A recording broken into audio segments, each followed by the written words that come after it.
de dénouement, d'épilogue, nous recevons le professeur Lamine Ndiaye. Je pense, vous le connaissez très bien maintenant, chers apprenants. Il y a quelque temps, il était avec nous pour nous parler du résumé suivi de discussions. Aujourd'hui, il vient pour la suite et pour la fin. N'est-ce pas, professeur Ndiaye? En tout cas, merci beaucoup. Non, c'est à moi de vous remercier.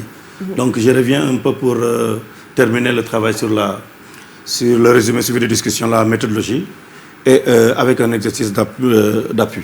Alors, Corona exige que l'on se désinfecte un peu. Oui, la chose qui nous sauve. Voilà. Nous en avons besoin pour nous protéger et protéger notre entourage. Et nous rassurer et rassurer les autres. Surtout. Voilà. C'est important. Donc, je suis encore là pour travailler un peu avec nos élèves qui sont à la salle des profs et qui sont également à la maison pour nous suivre. Pas simplement les élèves. Il y a également les parents qui sont aussi bien scotchés, et qui regardent un peu avec enthousiasme et intérêt ce que nous sommes en train de faire. Donc, chers apprenants, on avait déjà un texte appui qui nous permettait véritablement de voir exactement les mécanismes d'un résumé de texte. On avait déjà travaillé le résumé, la technique, mais on a besoin un peu de rappeler, de rafraîchir la mémoire pour voir exactement ce qui a été dit et le travail qui avait été demandé. Donc, quelqu'un pour me rappeler cela? Fatou, vas-y. Oui.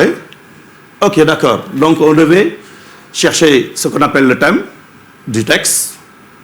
Ensuite, quoi? La thèse, tu as dit, c'est-à-dire l'idée générale. Et également, quoi? Déterminer la structure du texte. Mais comment est-ce que nous allons déterminer la structure du texte, Fatou? Vas-y. Ok. Pour déterminer la structure du texte, il faut impérativement et a priori repérer les articulateurs. Ça également, ça faisait partie des questions qui devaient être posées. Alors, donc on avait, ces questions-là étaient déjà proposées ici. Alors, 1, identifier le thème du texte. 2, dégager l'idée générale à travers la thèse défendue par l'auteur dans le texte. 3, dégager la structure du texte. Et présenter également les idées directrices. 4, on devait repérer les articulateurs ou relever tous les articulateurs logiques. Donc, 1, identifier le thème du texte. Alors, si vous regardez bien la structure du texte, nous avons un texte qui, en fait, comporte déjà un chapeau. En plus du chapeau, il y a différentes parties matérialisées en couleur. Là, la première partie que nous voyons ici, on peut considérer que c'est l'introduction du texte. Aussitôt après l'introduction, nous avons dans une première phase. Cela veut dire quoi? Cet articulateur vient pour montrer qu'il y a déjà une idée qui est déjà émise et qui doit être développée. En plus de ça, on nous présente une deuxième phase dans un deuxième temps. Cela veut dire quoi? Il y a une addition qui se fait.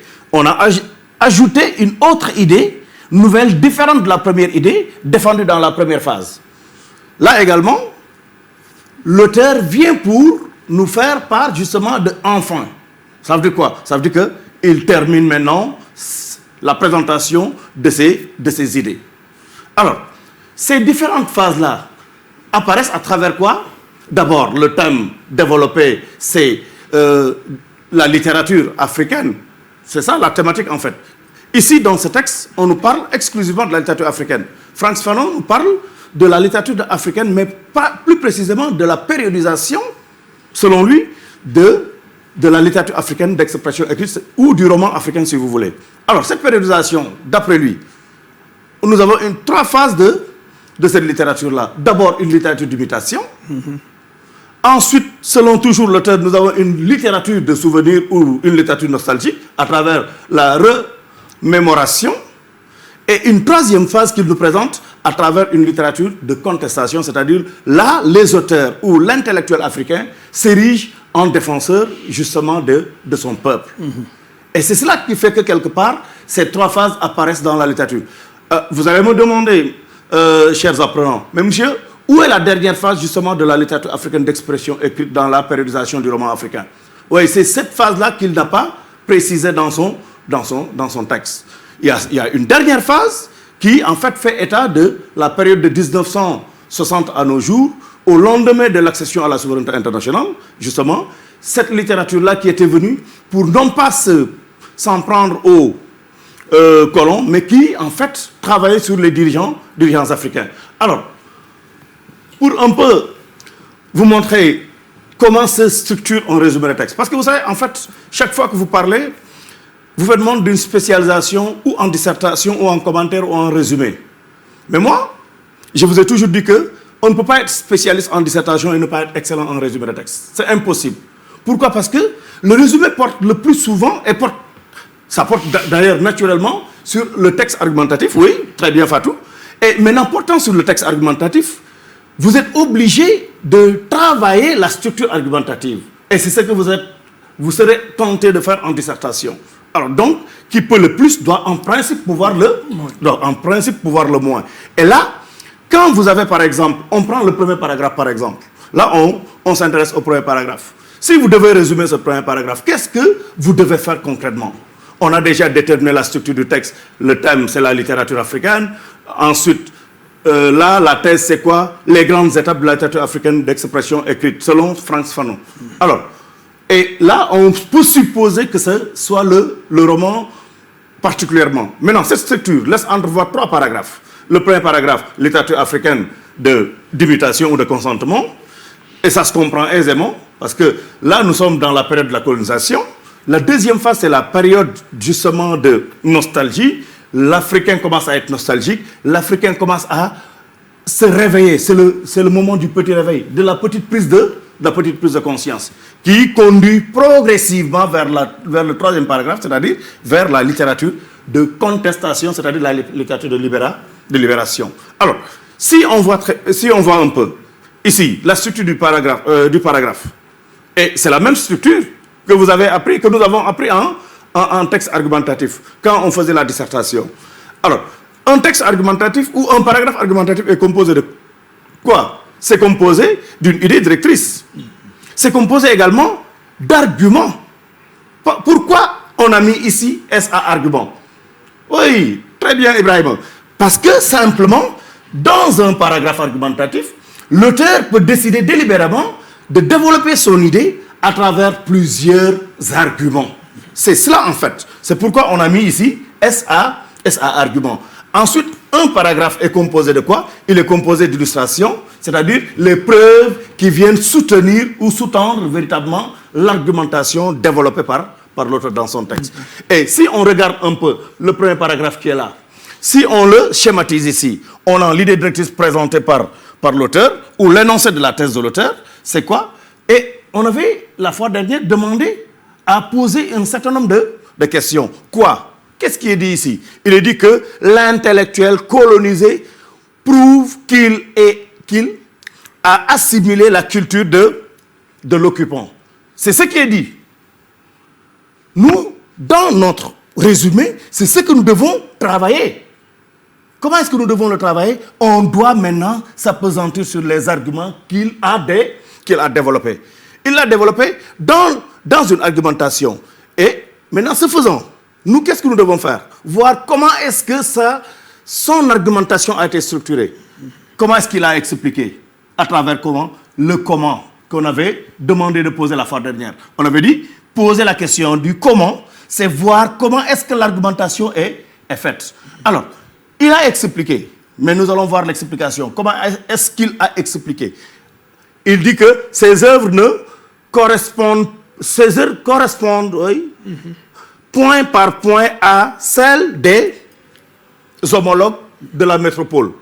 Ensuite, l'inspiration est européenne. Ça veut dire quoi? Cela veut dire qu'il veut dire simplement que les œuvres des intellectuels africains de cette première période-là correspondent exactement aux œuvres de la métropole, c'est-à-dire du colon. Et ça veut dire quoi? Ça veut dire que c'est une littérature simplement d'imitation. Maintenant, nous, dans notre travail, on est libre de faire ce que nous voulons par rapport à ces arguments, mais qu'on respecte le sens de ces idées qui sont développées. On va être nous pour dire exactement ce qu'il a déjà dit ici, mais avec nos propres expressions, mais en respectant l'idée qui a été développée ici à travers ces arguments-là. Et l'idée, c'est cela. L'Afrique où les œuvres africaines sont des œuvres assimilées, c'est-à-dire des œuvres d'imitation. Nous allons reproduire ce même schéma. Ensuite, il y a les illustrations. La position de l'exemple nous donne aisément la possibilité d'enlever purement et simplement du résumé. Comme c'est une illustration, c'est un exemple qui se place après l'argument, mais c'est clair que c'est un exemple illustratif. Alors, dans un résumé de texte, vous avez appris que l'exemple illustratif est un exemple à enlever purement et simplement du résumé. Donc, vous l'enlevez. Il vous restera quoi? Il vous restera l'idée et les arguments. Maintenant, qu'est-ce que vous devez faire par rapport à l'idée et les arguments? Vous devez procéder par un travail de compression. Et on avait dit la fois dernière que ce travail de compression consistait à faire quoi? Consistait simplement à faire une suppression ou une substitution. Très bien. Maintenant, vous essayez à partir de là de supprimer ou vous essayez de substituer. Vous cherchez à voir comment est-ce que je vais être, moi, élève, en classe de première ou en classe de terminale, un auteur qui puisse dire exactement la même chose que Fanon. Et ça, si vous le faites tout en ayant en tête que vous devez avoir le moins de mots possible par rapport à Franck Fanon. C'est clair? Alors, nous allons essayer à partir de ça. Je vous donne 1 minute. Vous allez essayer de me faire le résumé déjà de l'idée directrice. Aussitôt après, nous allons procéder par le résumé justement de cette première étape. D'accord? Ben 1 minute, c'est peu, hein? Oui, mais parce que déjà tout a été déjà fait. Donc, 1 minute permettrait de faire le résumé de ça. C'est déjà fait. Ils ont déjà la matière. Il reste juste à construire de nouvelles phrases, mais des phrases qui diraient exactement la même chose que ce qui a été déjà dit. Parce que les arguments sont là. On cherche à prendre d'autres arguments, mais les mêmes arguments, je veux dire, mais à prendre d'autres expressions pour traduire ces mêmes arguments. Ici également, l'idée, on va prendre d'autres éléments, d'autres mots, d'autres expressions pour dire la même idée. Et c'est cela, en fait, le travail de résumé de texte. Il ne s'agit pas d'inventer. On ne crée pas, on n'invente pas. On se focalise sur la structure du texte, on se focalise sur la structure argumentative pour faire le travail de résumé. Il s'agit de supprimer, il s'agit de reformuler, il s'agit de substituer. Alors, ce faisant, qu'est-ce que nous devons faire? On doit travailler la structure. Et comment est-ce qu'il faudrait travailler la structure? Il faudrait impérativement que l'élève ait des arguments plausibles par rapport à la structure. Mais non, cela ne s'arrête pas là, parce que ça, c'est le premier paragraphe. Pour travailler le deuxième paragraphe, il faudrait saisir l'enchaînement des idées développées par l'auteur. L'enchaînement et les articulateurs, là, sont d'une importance capitale dans cet enchaînement. Alors, ces articulateurs-là qui sont d'une importance capitale dans cet enchaînement-là vont permettre de saisir les relations implicites ou explicites entre les différentes idées dans le texte. Et je rappelle encore une fois de plus, parce que ces relations-là, pourquoi j'ai dit implicite ou explicite? Parce que la relation peut être implicite parce que nous avons utilisé un mot de liaison, implicite parce que nous n'avons pas utilisé un mot de liaison, elle est explicite parce que nous l'avons utilisé dans un deuxième temps. Alors, si nous décidons de ne pas utiliser un mot de liaison, là, nous entrons dans la logique d'une relation implicite. Et là, on va, bien que ayant choisi de ne pas utiliser un articulateur, on va déterminer la même nature de relation. S'il s'agit d'une opposition, on va traduire l'opposition dans les deux idées. S'il s'agit d'une addition, on va traduire l'addition. S'il s'agit d'une substitution également, on va traduire la substitution. Mais quoi que l'on fasse, il faudrait que la nature de la relation entre les deux idées apparaisse dans le travail. Alors là également, si on termine de faire ce travail-là, il s'agira maintenant de faire le décompte des mots. Là également, les élèves ont d'énormes problèmes pour décompter les mots. Et on appelle mot une unité typographique séparée du suivant par un blanc ou un espace. Alors, cette unité typographique obéit à des normes. Et là, il faut faire la différence entre l'unité typographique que nous avons, c'est-à-dire le mot, et l'unité phonique. Parce que là, quand on fait la versification, c'est l'unité phonique qui apparaît. Je marche. Ensuite, là, s'il s'agit de l'unité typographique, il y a je, une unité typographique, marche également une autre unité typographique. Maintenant, dans l'unité typographique qui est marché, il y a deux unités phoniques. Il y a marche. Donc, évitez de faire la confusion entre l'unité typographique, c'est-à-dire le mot, et l'unité phonique.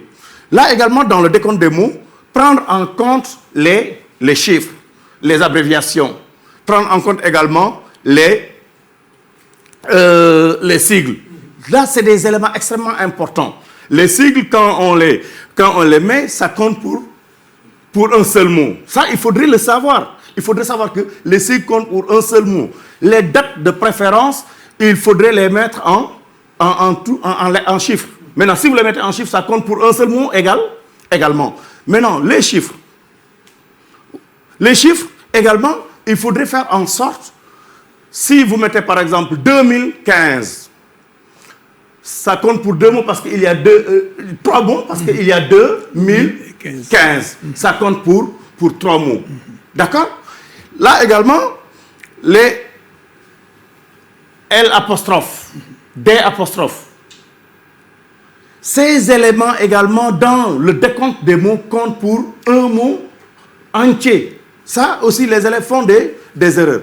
Mais l'erreur la plus fatale et qui coûte excessivement cher aux élèves dans un résumé de texte, c'est quoi? C'est avoir fini de faire son travail de résumé. Il n'appartient pas au professeur de vous compter ou au correcteur de vous compter le nombre de mots. C'est à vous de compter le nombre de mots et de préciser en bas de page, texte résumé en 100 mots ou en 90 mots. Et là, vous n'avez pas besoin de préciser la marge que vous avez utilisée. Autre chose, le texte que vous avez résumé. Vous vous êtes servi du texte initial. Vous êtes servi du texte de Frantz Fanon.